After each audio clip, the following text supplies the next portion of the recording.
tahu, I work di agency dulu, at one of the advertising agency di Jakarta, sambil menjalani daily social as a personal hobby.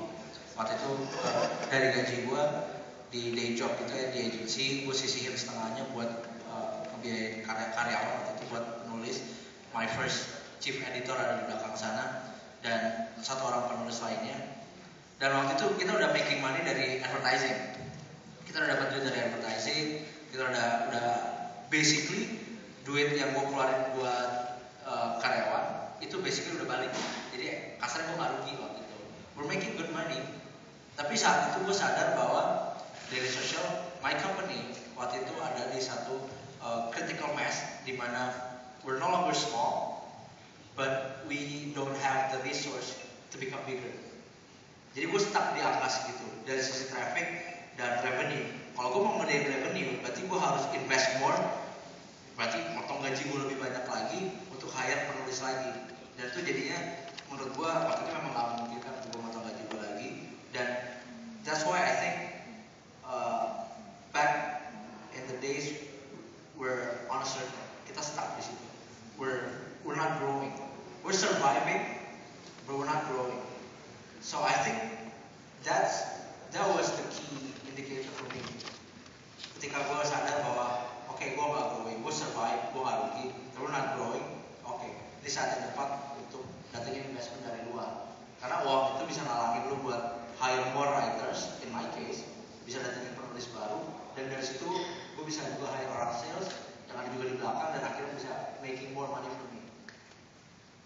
Jadi ini sih sebuah really common concept yang gue sering dengar adalah most startups don't die because they lack of money. It's more because they take too much money at the wrong time dan nggak bisa ngolah. So that's Willis, probably from you, probably you started entrepreneur from age 10, selling grasshoppers. So you are already A+ blood entrepreneurs. So, but what? I believe how really 7 people, yeah. Yes. Yeah, 7 people. You are a blogger. Yeah. In your name card, you did mention you are a CEO. You are a blogger. So you are a writer. Yeah. But as a head of this company, you have to think about how to hire people, how to set up an office, how to pay people and everything. So you have all these. You cannot just only writing. So you need to managing cash flow and profit. And how you make. And you mentioned you never sleep. And what are you eating? So you have all this energy to keep up all this flow. I think basically because you have 2 questions, the first question and the second question. So I'll answer the first question first. So the first question is that why am I an entrepreneur? Because I never ever want to work for someone else. I have never ever worked for someone else except for being an intern. I'm not a self-employed, being an intern. Yeah, so I've done 2 internships. I know myself best. I can't work for someone else because I always think that my boss is damn stupid. I can always do a better job. I think this is the sort of the ego thing that all entrepreneurs must have to really push themselves forward. Second thing is that talking about investment, I think it's very much the same as Rama. We are stuck in a vicious cycle, and I always have the attitude of wanting to learn. So by taking this seed funding, it gives me resources to learn more about entrepreneurship, especially on the tech on the tech side of the business. So talking about I'm wearing different hats, which I am.